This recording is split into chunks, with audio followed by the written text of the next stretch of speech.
రాజేంద్ర ప్రసాద్ ఒంటరిగా కూర్చొని తన రూమ్లో కూర్చొని బాధపడుతూ ఉంటాడు. అక్షయ్ ఆడిన మాటలని తలుచుకుంటూ ఉంటాడు. ఈ రోజు నుంచి నా కూతుర్ని దూరం చేసిన శత్రువులాగే మీరు కనిపిస్తున్నారు అనే మాటలు, తను భోజనంకని కూర్చుంటే తను తింటున్నాడని అక్షయ్ లేచి వెళ్ళిపోవడం, అవన్నీ గుర్తు చేసుకొని రాజేంద్ర ప్రసాద్ చాలా ఫీల్ అవుతూ ఉంటారు.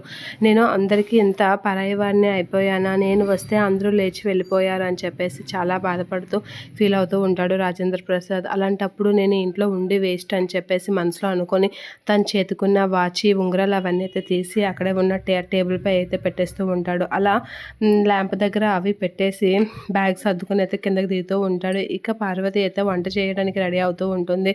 ఇక రాజేంద్ర ప్రసాద్ బ్యాగ్ పట్టుకొని కిందకి దిగుతూ ఉంటే, ఏంటి వీడు బ్యాగ్తో దిగుతున్నాడు అని వాళ్ళ అమ్మ అలా చూస్తూ ఉంటుంది. ఏంటి రాజేంద్ర, ఎక్కడికి వెళ్తావు, ఎందుకు బ్యాగు, ఏదైనా క్యాంప్ ఉందా, టూర్కి వెళ్తున్నావా, ఆఫీస్ పని మీదైనా వెళ్తున్నావా, ఎక్కడికి వెళ్తున్నావు, అసలు ఏంట్రా అని అంటే, అందరినీ ఒకసారి పిల్లమ్మా అని అంటూ ఉంటాడు రాజేంద్ర ప్రసాద్. పార్వతి, కమల్, శ్రీకర్ అందరూ ఒకసారి రండ్రా అని గట్టిగా కేకేస్తూ ఉంటుంది. ఏమైంది అత్తయ్య, ఎందుకంత గట్టిగా పిలుస్తున్నారు అని పార్వతి అనేసరికి, వీడు ఎక్కడికి వెళ్తున్నాడే, చెప్పమంటే చెప్తున్నాడు కాదు అని అనేసరికి, అసలు ఏమైందండి, ఎందుకు ఆ బ్యాగు, అసలు ఏం జరిగింది, ఎక్కడికి వెళ్తున్నారు అని పార్వతి అయితే అడుగుతూ ఉంటుంది. ఆ మాటలకి ఏంటి నాన్న ఇది అని అనేసరికి రాజేంద్ర ప్రసాద్ ఏం మాట్లాడు, ఏంటి నాన్న ఈ బ్యాగ్ సర్దుకోవడం ఏంటి, ఎక్కడికి వెళ్తున్నారు మీరు అని శ్రీకర్ వీళ్ళందరూ అడుగుతూ ఉంటారు. అందరూ వచ్చారు కదా అని చెప్పేసి రాజేంద్ర ప్రసాద్ అయితే మాట్లాడుతూ ఉంటాడు. నేను ఇక్కడ నుంచి ఇల్లు వదిలి వెళ్ళిపోవాలనుకుంటున్నాను అని అంటూ ఉంటాడు. అలా అనగానే ఒకసారిగా పార్వతి అందరూ షాక్ అవుతూ ఉంటారు. ఇక శ్రీకర్ వీళ్ళందరూ షాక్ అయ్యి అలా చూస్తూ ఉండిపోతూ ఉంటారు. ఇక ఏంటి మామయ్య ఇలాంటి నిర్ణయం తీసుకున్నారు అని పల్లవి అయితే అలా అనుకుంటూ ఉంటుంది. ఇక శ్రీయ వీళ్ళందరూ అయితే షాక్ అవుతూ ఉంటారు.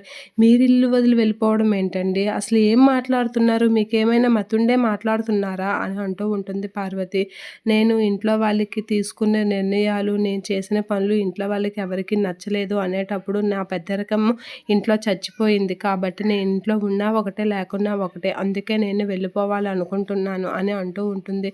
ఏం మాట్లాడుతున్నారండి అని అనేసరికి కమల్ అయితే, నాన్న అన్నీ ఏదో కోపంలో మాట్లాడాడు, అన్నీ మాటలు నువ్వు పట్టించుకోకు నాన్న అని చెప్పేసి శ్రీకర్, కమల్, పార్వతి వీళ్ళు చాలా బ్రతిమలాడుతూ ఉంటారు. ఆగండి అని చెప్పేసి అనేసరికి పార్వతి అయితే, వాడేదో కోపంలో 2 మాటలు అంటే మీరు ఇలాంటి నిర్ణయం తీసుకుంటారా, వాటి తరపున నేను క్షమాపణ చెప్తున్నానండి, మీరు ఇంట్లో నుంచి వెళ్ళకండి అని అంటూ ఉంటుంది పార్వతి. వాడేదో కోపంలో అంటే అని వాడు కోపంలో అన్న వాడు మాటలు నువ్వు సమర్థించావు కదా, అంటే నువ్వు కూడా ఆ మాటలు అన్నావు, అంటే నువ్వు కూడా వాడు అనాల్సిన మాటలని నన్ను అనాలనుకున్నావు కదా అని అంటూ ఉంటాడు రాజేంద్ర ప్రసాద్. షాక్ అవుతూ ఉంటుంది పార్వతి, అలా చూస్తూ ఉండిపోతుంది.